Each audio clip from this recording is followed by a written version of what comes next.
بسم الله الرحمن الرحیم. تذکرات شفاهی همکاران محترم. نفر اول جناب آقای معین الدین سعیدی 297.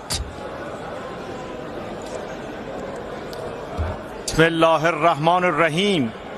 بلوچستان مظلوم پاره تن ایران عزیز داغدار است، آن از جمعه خونین زاهدان و شهادت دهها نمازگزار بیگناه و این از حادثه جانگداز خاش. احساسات مردم جریحه دار شده، مردمی که به تعبیر رهبری عزیز مرزداران غیور ایران هستند.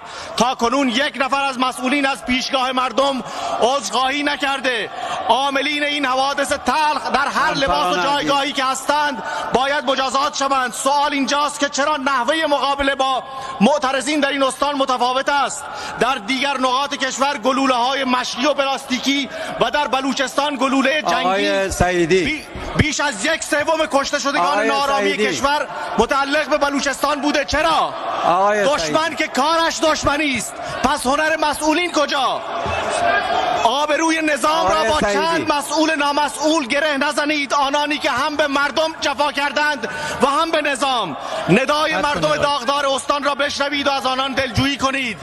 اما مردم سرفراز ولی دردمند استان، پیش شرط توسعه حفظ امنیت است. شما همواره با حفظ وحدت باعث ناامیدی دشمن خارجی بوده اید. در این آوردگاه سخت هم اجازه ندهید نفرت بر وحدت غلبه کند. به دشمن بگویید که آرزوی تجزیه ایران را به گور خواهد برد. بهترین تحلیل را. خیلی متشکرم آقای سعیدی. نفر بعدی همکار محترم خانم. جواب بده. اونجا حمله مسلحانه کردن. آقای سعیدی حمله مسلحانه به کلانتری کردن. عنایت بفرمایید. آقای سعیدی، وقتی که در جایی حمله مسلحانه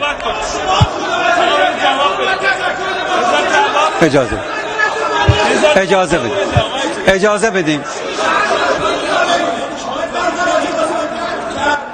اجازه میدیم. آقای سعیدی عزیز، وقتی که در یک منطقه یا در یک محلی گذشته از اینی که چه منطقه جغرافیایی در ایران عزیز قرار گرفته، به نیروی مسلح ما، نیروی انتظامی ما حمله مسلحانه داره صورت میگیره، شما میخواین ما برای اونها شیرینی پخش کنیم؟ شما میخواین از کیان این مملکت دفاع نکنیم؟ شما میخواین کسانی را که میخوان تجزیه ایران در سر دارند ما در مقابل اونها سر تعظیم فرود بیاریم؟ ما از ملت بلوچستان و بلوچستان دفاع میکنیم و دفاع نیروی انتظامی ما به خاطر ارز و ناموس مردم سیستان و بلوچستان بوده. از دغدغه جناب عالی ممنونیم، اما نیروی انتظامی در همه دنیا باید مقتدرانه به وظیفه خودش عمل بکنه.